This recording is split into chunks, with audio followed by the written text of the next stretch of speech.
पूर्व पार्षद पार्टी से थे, उनके पार्टी की तरफ से पूर्ण सहयोग था, लेकिन उनकी सोच और जो उनकी कार्य क्षमता थी वो उतनी सतर पे नहीं थी कि लोगों की समस्याओं का हल करा पाए। उन्होंने जो पार्टी का सहयोग के साथ में जो काम करना चाहिए थे कंधे से कंधा मिला करके, उतना सहयोग जनता के बीच में नहीं आया, जिससे जनता को काफ़ी परेशानियों का सामना करना पड़ा है। मैं अगर बोल के सुंदरनगर की जनता से अगर आप पूछोगे, हमने भी काफ़ी बार पार्षद प्रतिनिधि को कई गलियों के लिए और काफ़ी समस्याओं के लिए बोला गया, उन्होंने आज तक हमारी सुनवाई नहीं की। तो वो हम उम्मीद करते हैं कि जब हमारी सुनवाई, हम उनको पूरी सपोर्ट करके कही थी, जब हमारी सुनवाई नहीं करते तो आम जनता की वो क्या करते होंगे। सुंदरनगर के अंदर बोल के उन्होंने क्या काम किया है, जनता जवाब मांग लेगी। हाउसिंग बोर्ड में कितना काम किया है, उनसे जवाब मांगा जा सकता है। न्यूज़ समक्ष हरियाणा देख रहे हैं आप, और इस समय हमारा एक अभियान चला हुआ है वार्ड और उसकी समस्या। इसके तहत पहुंचे हैं वार्ड 2 में।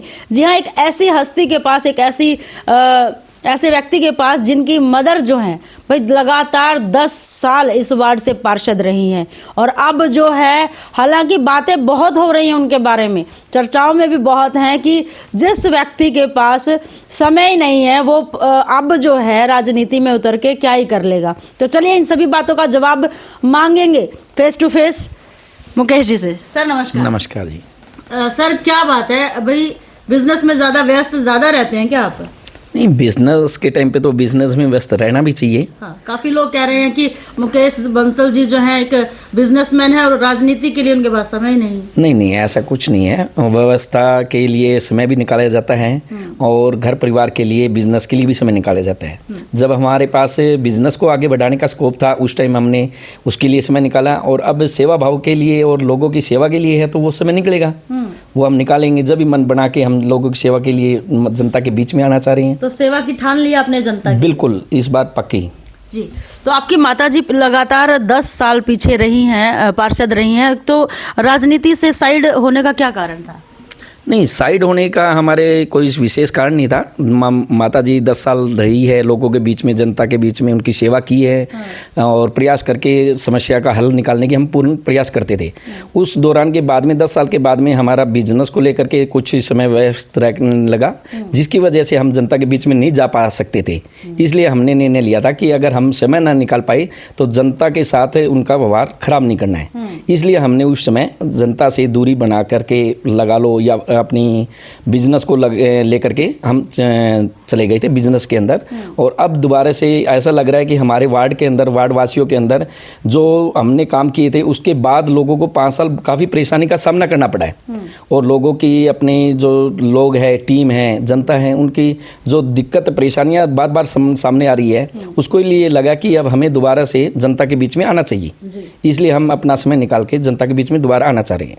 आपका कैसे मूड बना? मम्मी से प्रभावित हुए हैं या फिर इन्हीं चीज़ों को लेकर के आगे? नहीं, बिल्कुल मम्मी से प्रभावित हुए हैं जी। मम्मी कमला बंसल 2 योजना पार्षद रही है, 2004 से 9 तक, 9 के 14 तक, और 3 साल जब इलेक्शन नहीं हुए थे तब भी हमने जनता के बीच में रह के ही काम किया है। उनके काम की कार्य प्रणाली से, लोगों के आशीर्वाद से, लोगों की जो भावनाएं होती थी काम के प्रति, उनका प्यार भाव, और देख के उनसे प्रेरणा मिली है कि जनता का सेवा करने का जब मौका मिलता है तो करनी चाहिए।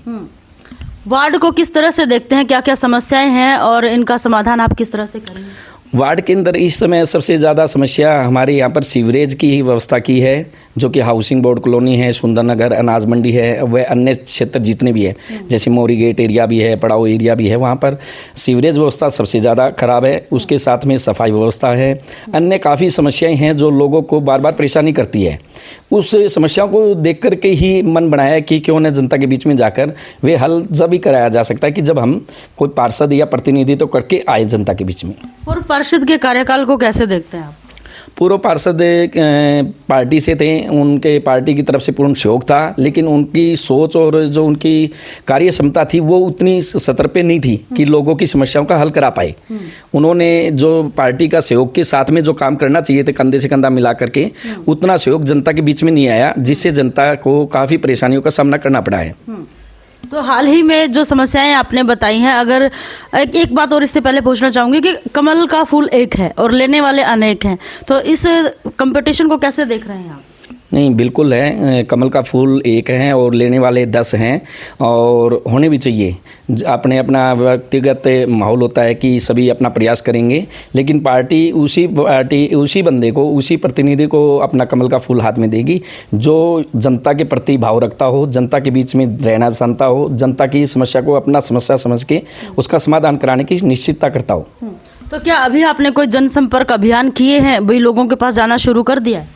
नहीं, मैंने अभी जनसंपर्क अभियान नहीं किए, लेकिन हमारे जो लोग हैं, हमारी टीम लगा लो या हमारे जो पहले के जानकार हैं, उन सभी से हमने व्यक्तिगत बातें की और उन्हीं का सुझाव आया है कि हमें काफ़ी परेशान हो चुके हैं, क्योंकि पिछली योजना में हमने पार्षद कविता केडिया जी को कमल के फूल को ही समर्थन दिया था और समर्थन के साथ में उनको जिताऊ उम्मीदवार बना के जीत के भी लाए थे। उनसे लोगों को उम्मीद थी कि हमारे काम होंगे। जब उनके काम इतने नहीं हुए तो उन्हीं लोगों की और उन्हें हमारे जो जनता है वार्ड की, उन्हीं की तरफ से डिमांड आई है कि हो सकता है तो भाई साहब इस बार आप मैदान में आइए और जो प्रॉब्लम है शहर के अंदर भी लगा लो, अपने वार्ड की है, वो उसका हल निकाला जा सके। तो भाई सटीक बात आप करते हुए नजर आ रहे हैं, लेकिन जनता के लिए ऐसे क्या ठोस कदम उठाएंगे अगर आप कमल की तरफ से आते हैं? जनता के लिए कदम उठाने के लिए तो मुझे शायद बताने की जरूरत नहीं है, क्योंकि हमारे जो 10 साल का कार्यकाल रहा है वो जनता खुद बता देगी कि इनके कार्यकाल के अंदर एक फ़ोन के ऊपर काम होते थे या नहीं होते थे। आप जनता के बीच में जाके पूछिए कि पिछले 2004 से लेकर 14 तक इनका कार्यकाल रहा तो इनका बर्ताव कैसा था, जनता के प्रति कैसा था, ये लोगों की समस्या को अपनी समस्या समझते थे कि नहीं है। वो जनता इस बात के लिए जनता खुद अपना सुझाव देगी।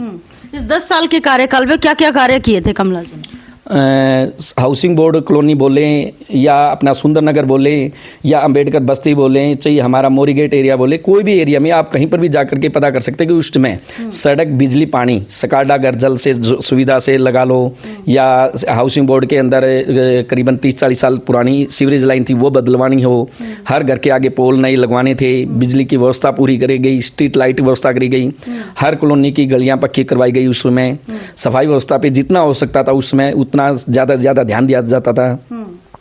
तो इतने सारे काम आपने करवाए, और अब जो है अगर कमल आपको मिलता है तो किस तरह के काम, एक बार फिर पूछूंगी, किस तरह के काम करेंगे और किस तरह से जनता का मन जो है वोट का बनाएंगे, किस तरह से जनसंपर्क अभियान करेंगे, किस तरह से विश्वास आप दिलाएंगे कि आने वाले समय में अगर आप यहाँ के भावी पार्षद बनते हैं तो उनका बिल्कुल ध्यान रखेंगे? बिल्कुल, इस बारे में मुझे लगता है कि हमारी जो पुरानी हमारे पूर्व काल की जनता है जो हमारे समय में थी, हमारे साथ जुड़ी हुई, उनको एक पूर्ण भरोसा है कि अगर कमला बंसल जी के घर से आते हैं तो उनको भरोसा है कि हमारी समस्याओं का समाधान हर हालत में होगा। जैसे हमारे यहाँ पर इस टाइम समय आप लगा के चलिए कि सफाई व्यवस्था को लेकर सुंदर नगर में, हाउसिंग बोर्ड में, अनाज मंडी में गाय को लेकर के जो बहुत ज़्यादा समस्या चल रही हैं, जिसकी वजह से आवारा पशुओं की जी, जिसकी वजह से सफाई होती है या नहीं होती वो भी पता नहीं चलती है। सीवरेज व्यवस्था है वो बिल्कुल ही चरमराई हुई है। तो अन्य काफ़ी ऐसी समस्याएं हैं जिनको लेकर के जनता काफ़ी परेशान है। वो हमारा पहला रहेगा कि पार्षद तो दावा कर रहे हैं कि हमने इतने काम किए, हमने सीवरेज समस्या को समाप्त कर दिया, सप्लाई का पीने का पानी है और काफ़ी सारी चीज़ें उन्होंने गिनवाई हैं, लेकिन आवारा पशुओं की समस्या तो जो कि त्यों बनी हुई। ऐसे है जी, अगर पार्षद प्रतिनिधि या पार्षद जी कह रहे हैं कि उन्होंने समस्या का हल किया है, वो जनता बताएगी उनको कार्यकाल के दौरान में भी काम किए तो वो तो दिखेंगे। हम तो ये कहते हैं कि आप हमारे कार्यकाल के समय के कार्य आप चेक कर लीजिए भी कितने किए थे या नहीं करवाए हैं, आज कर लीजिए। सुंदर नगर में अगर बोल के सुंदर नगर की जनता से अगर आप पूछोगे, हमने भी काफ़ी बार पार्षद प्रतिनिधि को कई गलियों के लिए और काफ़ी समस्याओं के लिए बोला गया, उन्होंने आज तक हमारी सुनवाई नहीं की। तो वो हम उम्मीद करते हैं कि जब हमारी सुनवाई, हम उनको पूरी सपोर्ट करके कही थी, जब हमारी सुनवाई नहीं करते तो आम जनता की वो क्या करते होंगे। सुंदर नगर के अंदर बोल के उन्होंने क्या काम किया है, जनता जवाब मांग लेगी। हाउसिंग बोर्ड में कितना काम किया है उनसे जवाब मांगा जा सकता है भी। उन्होंने हाउसिंग बोर्ड कॉलोनी है, अनाज मंडी है, सुंदर नगर है और काफ़ी है, बस्ती है, अंबेडकर बस्ती है, जाके पता करो भी उन्होंने कितना कार्यकाल किया। अगर देखो अपने कार्यकाल के दौरान में कोई काम करता है तो वो उसका दायित्व ले सकता है। हमने किया तो हम बता सकते हैं, जनता बताएगी उसके बारे में। बिल्कुल।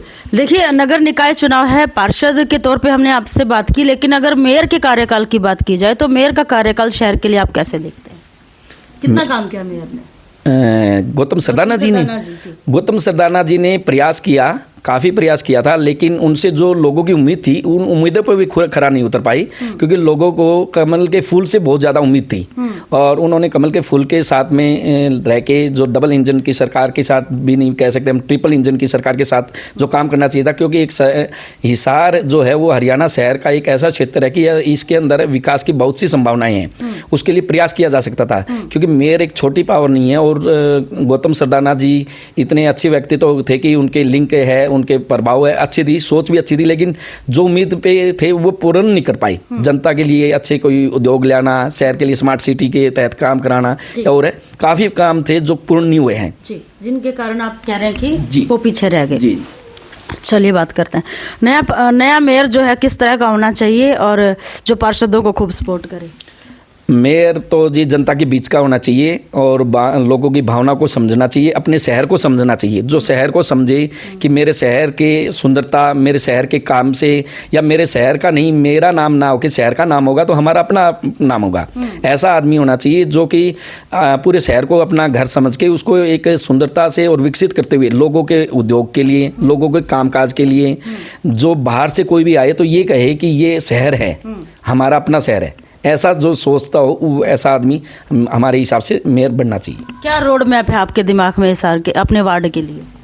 वार्ड के लिए सबसे पहले तो जो हमारे सीवरेज की व्यवस्था चरमराई हुई है वो सबसे पहले की प्राथमिकता रहेगी। उसके बाद सफाई व्यवस्था को लेकर अब अपनी गाय हैं, आवारा लगा लो, बेसहारा, आवारा नहीं जी, बेसहारा गाय हैं, उसकी व्यवस्था के लिए हैं। बंदरों की बहुत ज़्यादा परेशानी इस एरिए में, उनकी व्यवस्था करवानी है। अन्य काफ़ी हैं जो कि हम डेवलपमेंट यानी कि सुंदरता अपने शहर को मैं शहर को स्मार्ट सिटी के तहत जो परियोजना होती है, जैसे मैं अर्बन लोकल बॉडी से ही जुड़ा हुआ हूँ पिछले 15-20 सालों से, तो अर्बन लोकल बॉडी के अंदर स्मार्ट सिटी को लेकर के ऊपर से बहुत से प्रोजेक्ट आते हैं कि अगर एक पार्षद अपनी सोच के साथ अगर ऊपर समय रखे, मंत्री लेवल से लेकर अर्बन लोकल बॉडी के डिपार्टमेंट से अगर वहाँ से योजनाएं और परियोजनाएं लाएं, तो गवर्नमेंट जो है इतनी ज़्यादा परियोजनाएं दे रही है कि आप बहुत सुंदर शहर बना सकते हैं। जी बिल्कुल। हम ये नहीं कि वार्ड तक सीमित रहेंगे, वार्ड के अंदर रहने के साथ में अपने शहर के सौंदर्यीकरण में पूर्ण सहयोग करेंगे। जी, तो क्या अपील करना चाहते हैं हमारे चैनल के माध्यम से?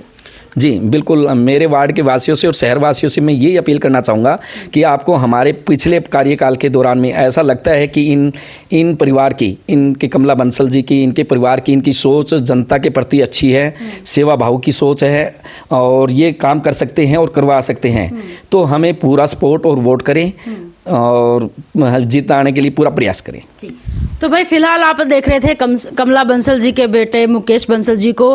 भाई काफ़ी क्लियर हैं अपने पॉइंट्स को लेकर और जनता के विकास को लेकर, और कमेंट अपने ज़रूर करके बताइएगा कि इनके बारे में आपकी क्या राय है। मिलूंगी अगली अपडेट के साथ, धन्यवाद।